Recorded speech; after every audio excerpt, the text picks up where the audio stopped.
어, 오늘 말씀은 이제 지난 1절에서 4장 1절에서 8절까지 말씀을 잇는 말씀이지 않겠습니까? 그러니까 1절에서 8절까지가 뭘 말씀하냐면 죄를 사함받는 이 은혜와 복이 얼마나 크고 좋은 것인가, 이것을 지금 설명하기 위한 거거든요. 그래서 1절에서 8절까지 말씀은 우리가 죄 용서를 받고 값없이 구원함을 받았다. 그런데 이제 누구를 예를 들어 설명을 하면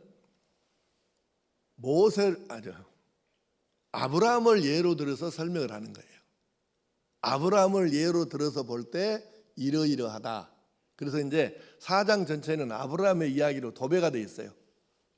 그런데 왜 이 로마서를 썼던 바울 사도 또는 그 당시에 구약 성경에 정통한 사람들은 이렇게 아브라함을 자꾸만 얘기를 할까?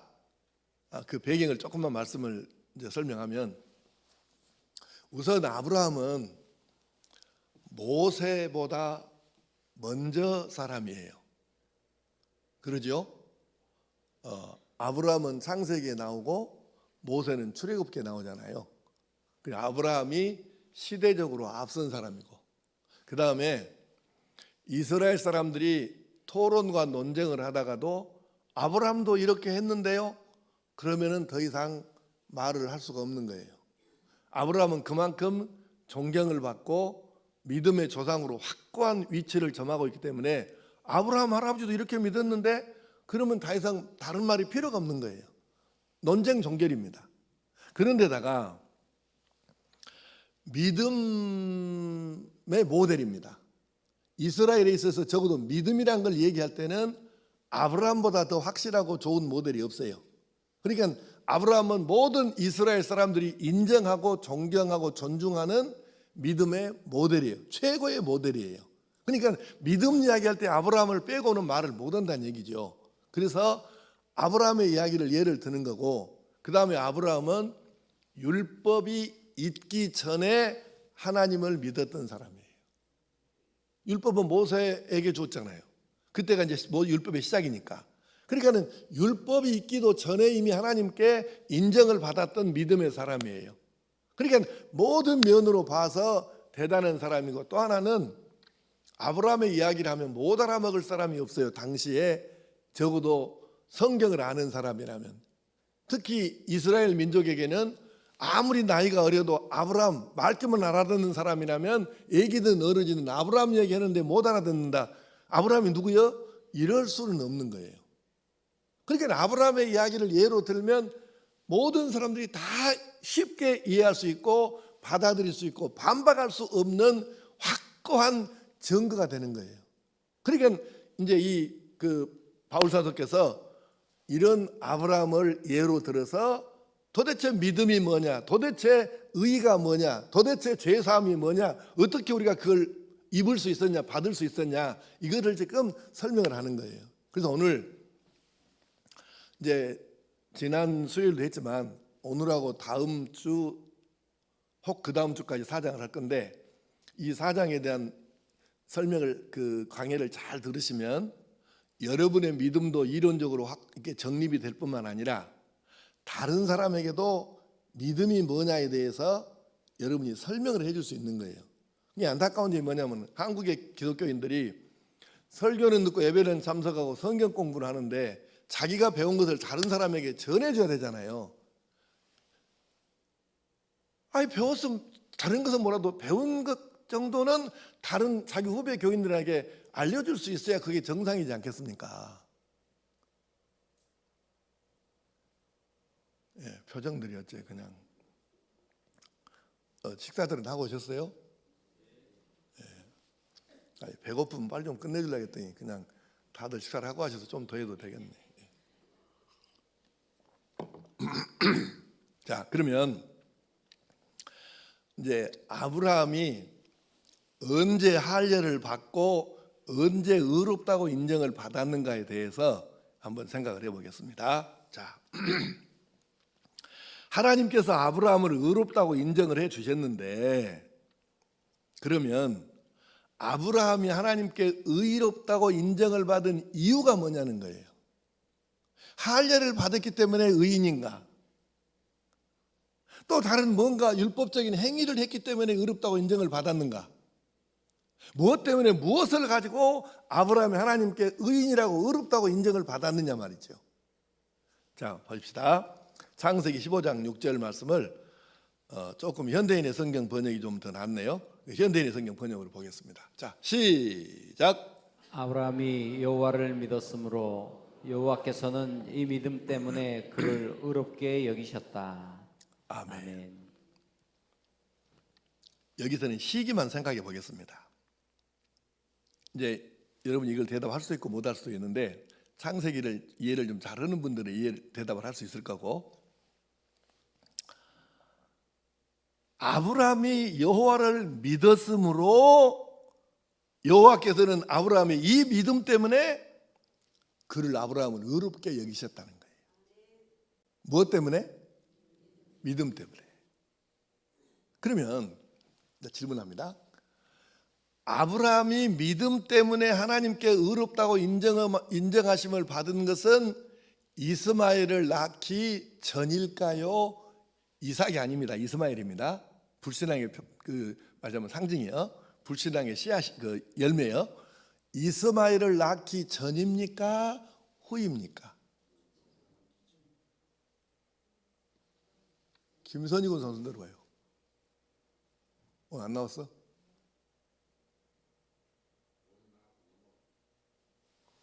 자꾸 나한테 질문을 잘하니까 물어보려고 했더니 안 나오네. 또 가던 날이 장날이구만.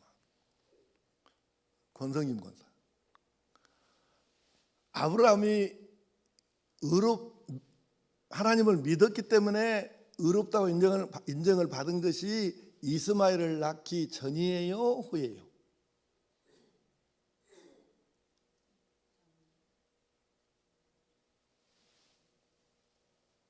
전이요?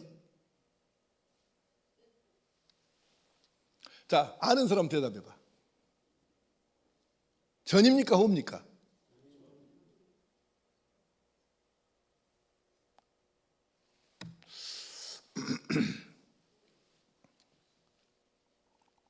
이스마엘을 낳기 후가 아니고 전입니다.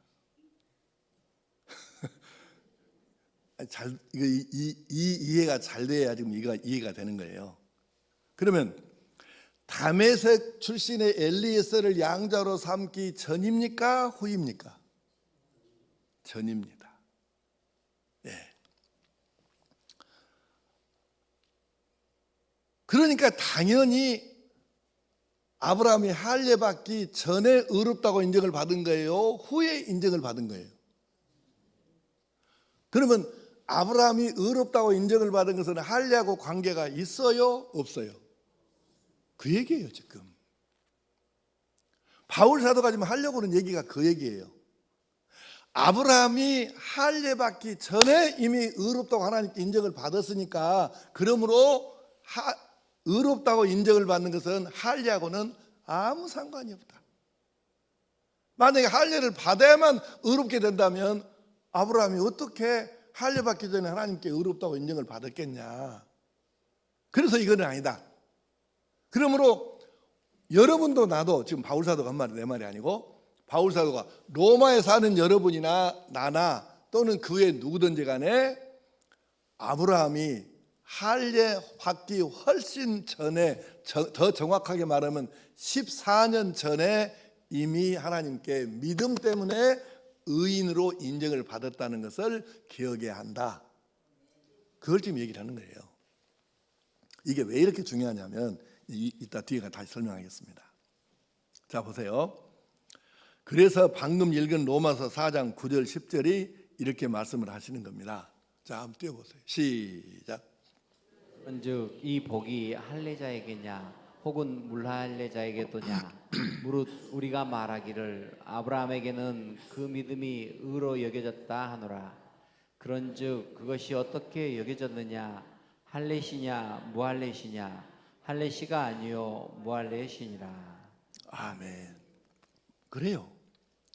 할례 때문이 아니에요. 하나님을 믿은 믿음 때문에 의롭다고 인정을 받은 것이지 할례 때문에 의롭다고 인정받은 것이 아니란 말이에요. 율법도 받기 전이에요. 모세 이전이니까. 그러면 할례를 받은 시기와 의미에 대해서 좀 생각해 봅시다. 자, 창세기 17장 23절에서 27절 말씀을 한번 읽어보겠습니다. 내용을 생각하면서 시작. 이에 아브라함이 하나님이 자기에게 말씀하신 대로 이날에 그 아들 이스마엘과 집에서 태어난 모든 자와 돈으로 산 모든 자 곧 아브라함의 집 사람 중 모든 남자를 데려다가 그 포피를 베었으니 아브라함이 그의 포피를 벤 때는 99세였고 그의 아들 이스마엘이 그의 포피를 벤 때는 13세였더라.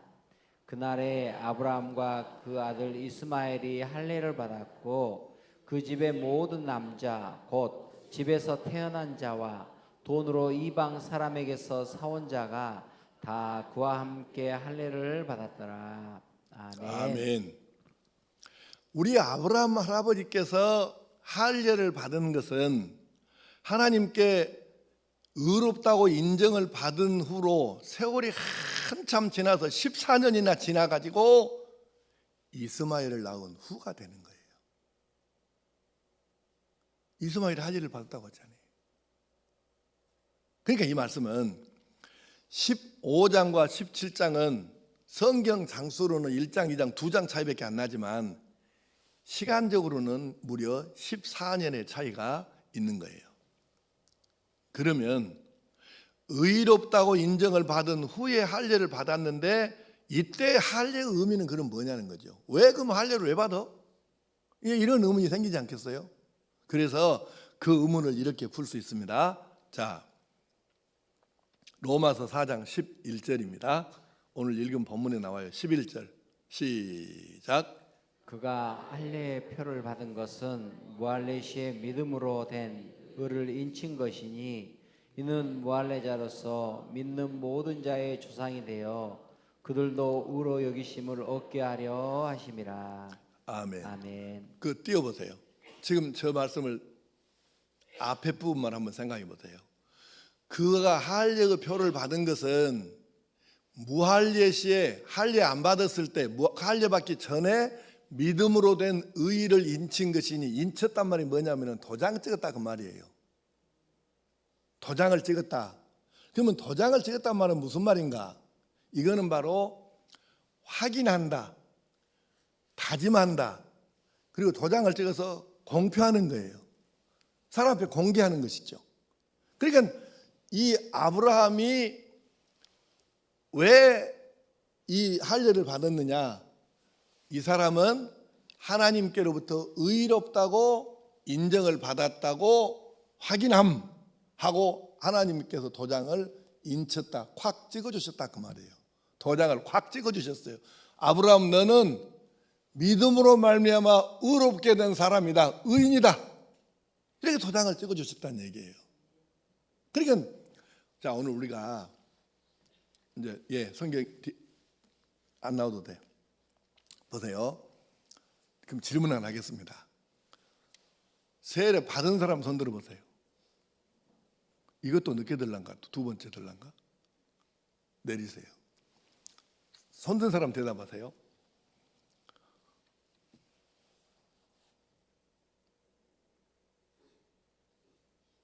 세례를 받았기 때문에 구원을 받습니까? 그러면 세례를 왜 받는 거예요?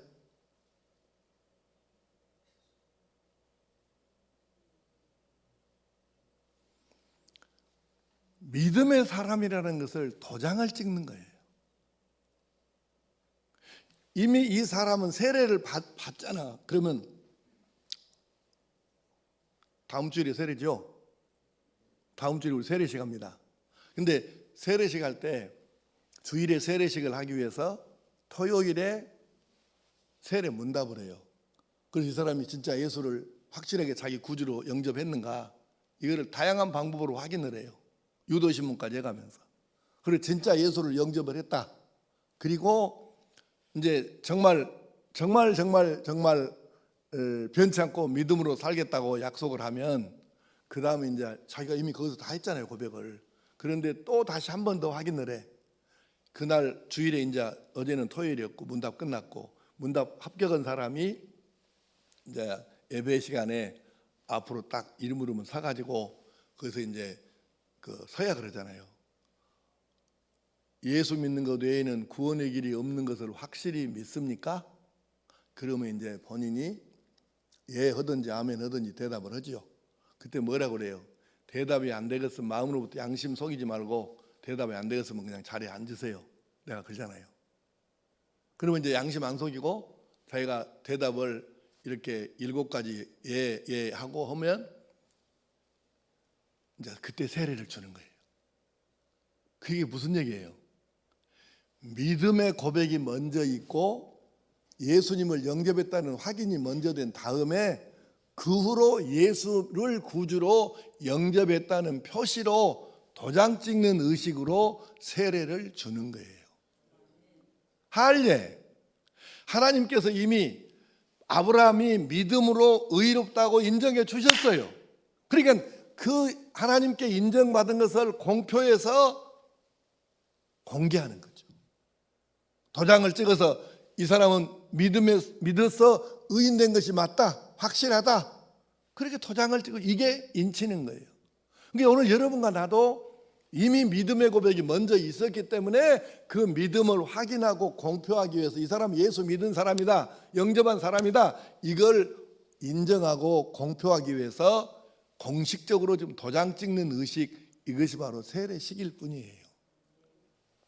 세례를 받았기 때문에 예수 믿는 것이 아니고 예수를 믿었기 때문에 세례를 받는 거예요. 할례가 똑같다 그 말이에요. 할례든 세례든. 그런데 자, 아브라함이 하나님께 인정을 받았어요. 14년 전에. 그런데 할례를 안 받으면 하나님께 의롭다고 인정받은 것이 무효가 될까요? 그래도 할례 안 받아도 유효일까요? 유효 1번, 무효 2번. 1번, 2번.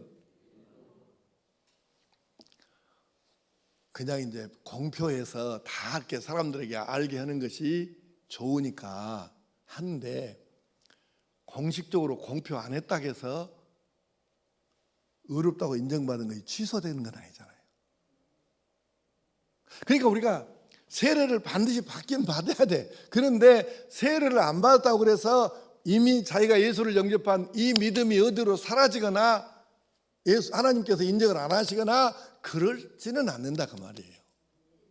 그러나 이 사람이 예수를 영접해서 누구에게 공표하는 거 부끄러우지 않고 당당하게 나 예수 믿는 사람이요, 예수 믿었습니다, 이렇게 인정을 받아야 하나님께서도 사람도 그를 인정해주고 사용하고 활용하고 그리스도인답게 살도록 다양한 방법으로 하나님께서 복을 주시고 은혜를 주실 터인데, 그러니까 세례의 유익이 큰 거예요. 할례의 유익도 큰 거예요. 그러니까 할례와 세례를 받지만 그것 자체가, 이 의식 자체가 무엇을 주는 것은 아니에요.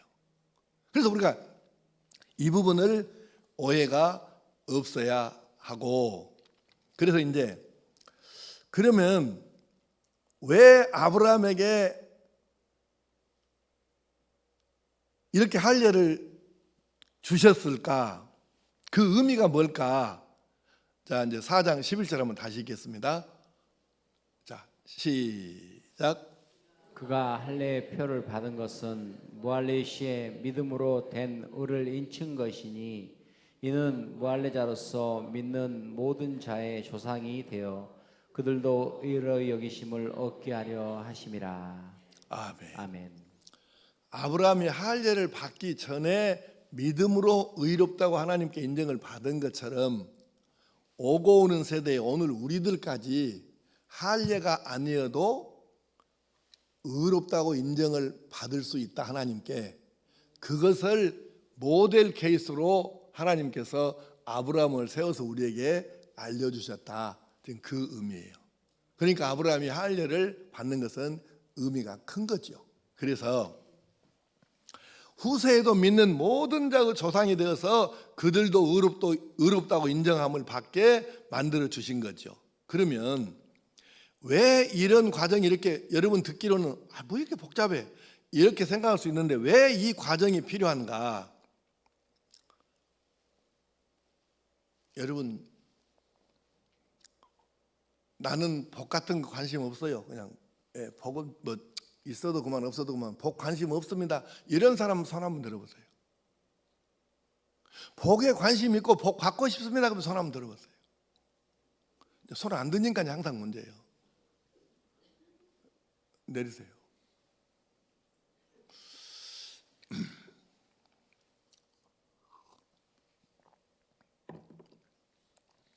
자,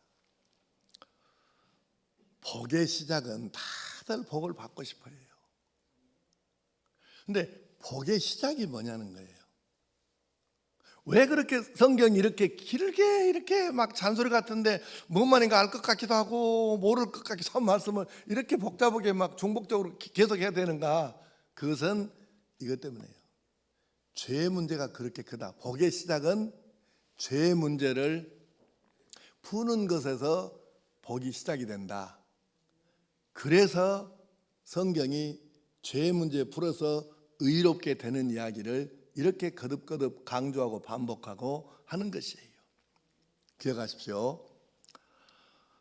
복의 시작은 무엇을 얼마나 많이 받느냐가 아니라 죄를 용서받는 것, 여기서부터 복의 역사는 시작이 되는 거예요.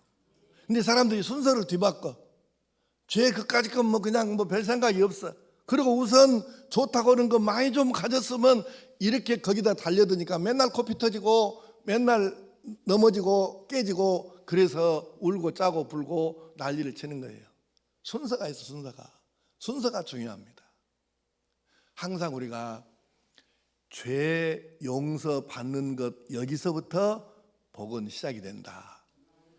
이 원리를 잊어버리고 이걸 생각하지 않고 그냥 우리가 좋다고 생각되는 거 하나라도 더 얻으려고 막 이리 번떡 저리 번떡 이래가지고는 안 된다는 얘기예요. 이 원리를 정확하게 우리가 알아야 됩니다. 지난주에 내가 설교에 말씀한 대로 우리가 살아가면서 뭐 병에 걸려서 아프고 실패하고 부도가 나고 감옥에 가고 가난하다. 그런데 이것이 뭐 좋을 일은 없지만 방금 말한 것이 근데 그 일을 당한 사람들도 그 일 당한 아픔 속에서 행복한 사람이 있어요. 내가 어떤 사람 면회를 갔는데, 지금이 아니고 오래전 얘기입니다. 면회를 갔는데 한숨을 푹 쉬면서 목사님, 이제 내가 발 뻗고 잡니다. 그래서 뭔 잠을 교도소 갖고 왜 뭔 잠을 발 뻗고 잔다고 할까요? 근데 그분 얘기는 이런 뜻이더라고요. 내가 그동안에 터질까 말까 가슴 졸이면서 그렇게 내가 애태우고 살았는데 이제 딱 터져버리니까 내가 회개하고 이제 비로소 내가 새롭게 시작해서 인생을 다시 살 기회가 왔다 싶으니까 이제 내가 발 뻗고 잠을 잘 수 있고 이제 내가 마음이 편하고 이제 내가 이렇게 마음이 평안하고 안정됩니다. 이래더라고요. 면회 갔는데 그 얘기를 하더라고요. 여러분, 교도소 간 사람도 행복할 수 있고 암에 걸린 사람도 행복할 수 있고 부도난 사람도 행복할 수 있어요. 그런데 지난주 설교대로 죄 속에서는 행복할 수 없어요. 그게 그렇게 죄가 무서운 거예요. 그래서 죄 문제부터 해결해야 행복은 한 걸음씩 이제 올라갈 수 있는 거죠. 여러분, 죽을 때 행복하게 죽을 수 있는 사람은 억수로 돈 재산 많이 모아가지고 천금만금 쌓아놓고 죽는 사람, 이 사람이 아니에요. 죽을 때 모든 죄 씻음을 받고 용서함을 받고 하나님께서 너는 죄를 씻었으니까, 예수 피로 씻었으니까, 의인 되었으니까 너는 내 아들, 너는 내 딸, 어서 오너라 천국으로, 이 음성을 듣는 사람이 가장 행복하게 죽을 수 있는 사람이에요. 착각하지 마시고 오해하지 마세요. 왜 그렇게 쓰잘데기 없는 것에 인생을 걸고 시간을 낭비하고 그렇게 애를 쓰는지 모르겠어요. 가장 행복하게 죽을 수 있는 방법은, 나는 지금 목회를 1976년 4월 17일에 단독 목회 시작했고 지금까지 내가 오는 동안에 얼마나 많은 죽음을 받겠어요. 작년에 내가 몇 번을 치렀겠으며 얼마나 많은 사람을 내가 죽기 전에 임종 가서 예배드리고 기도하고 했겠습니까? 그런데 죽을 때 행복하게 편하게 얼굴이 그냥 하나도 주름진 것 굳은 것 없이 환하게 피어나서 그렇게 기쁨으로 죽는 사람, 이보다도 행복한 사람이 어디 있느냐고요.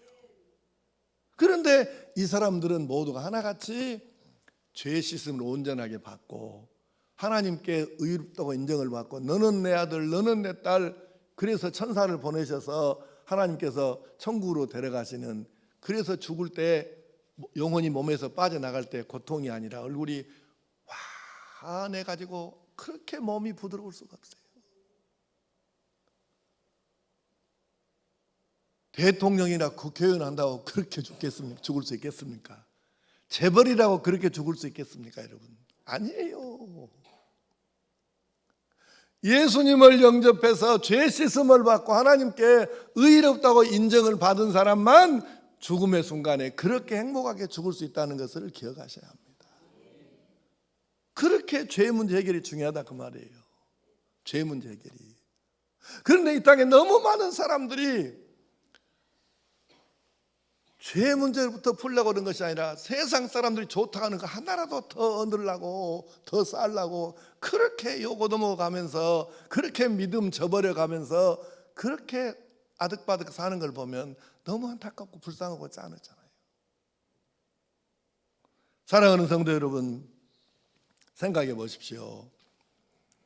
여러분도 나도 우리 하나님께로부터 너는 내 아들 너는 내 딸 너는 의로워졌다 이렇게 인정받으면 세상 다 끝나는 거지 더 이상 뭐가 필요합니까?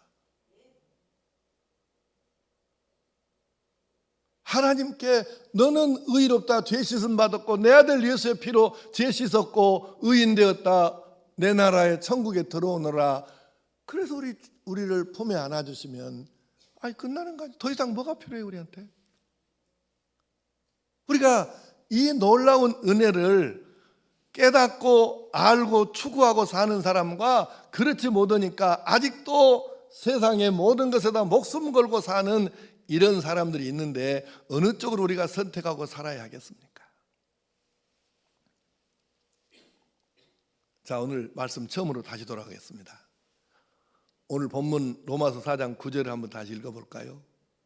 기가 막힌 말씀이에요. 띄워보세요. 시작. 아멘.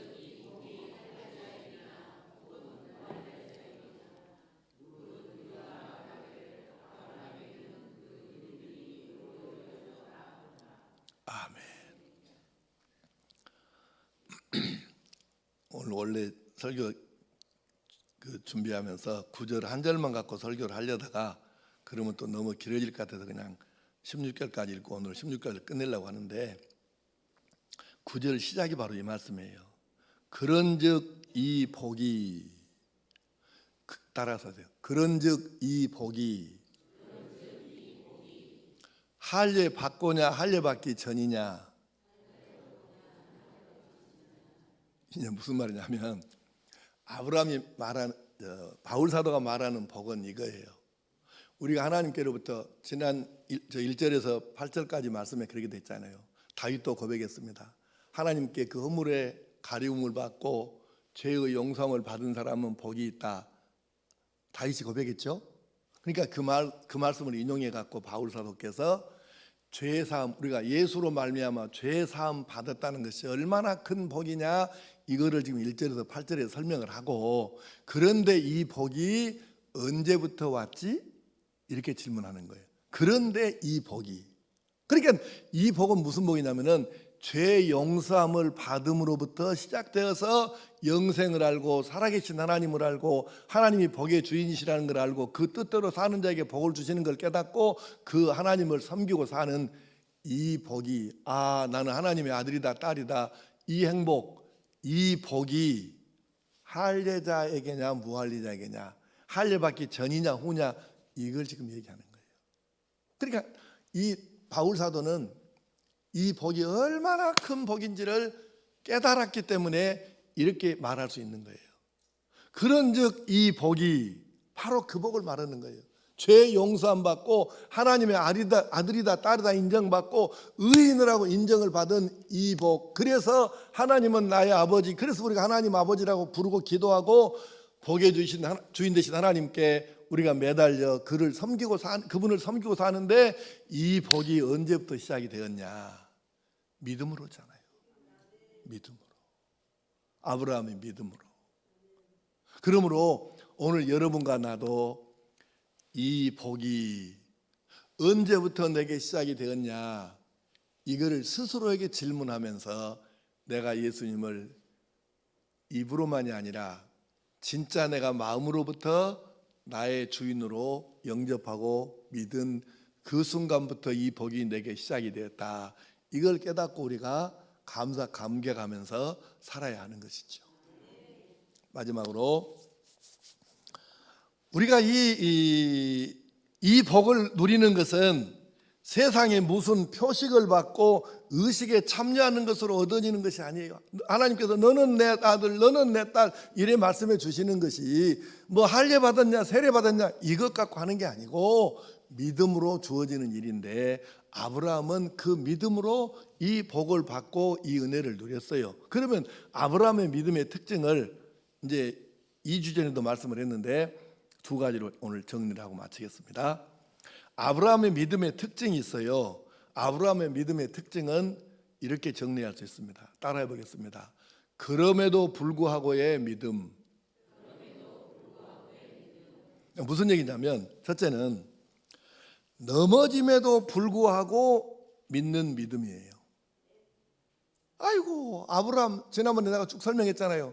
아브라함이 믿음의 사람이었는가, 불신앙의 사람이 있는가를 쭉 설명을 했죠. 예를 성경 읽어가면서 했잖아요, 설명을.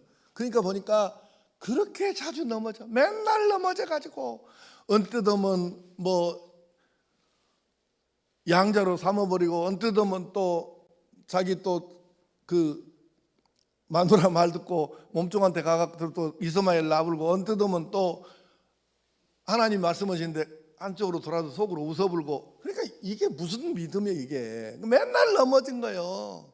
그러니까 사람이 이 정도 자꾸 넘어지고 실수하면 우리 인간적인 생각으로는 그래요.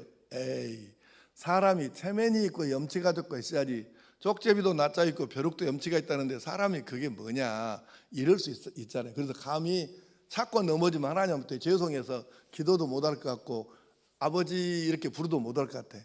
그런데 아브라함은 그렇게 넘어져도 불구하고 염치도 체면도 없어. 그냥 또 다시 하나님 앞에 나아가서 염치가 없음에도 불구하고 체면이 묵사발이 되었음에도 불구하고 그래도 아버지 이렇게 또 하나님 앞에 나아가는 이 믿음이 있었어요. 그럼에도 불구하고의 믿음. 우리 사실 이게 우리가 이성이 있잖아요, 이성. 근데 이성이 있으니까 이성적인 판단으로 하면 도저히 더 이상은 우리가 하나님 앞에 뭘 못 구할 것 같아. 근데 우리가 하잖아요. 아브라함을 따라서. 아브라함은 그렇게 넘어지고 그렇게 맨날 시험 들고 그렇게 하나님 뜻을 어기고도 그럼에도 불구하고 또 우리 한국적인 표현으로 전라도식으로 표현하면 나 짝도 좋아. 나 짝도 좋아. 이게 바로 그럼에도 불구하고입니다. 아브라함에게는 이것이 있었다는 거예요.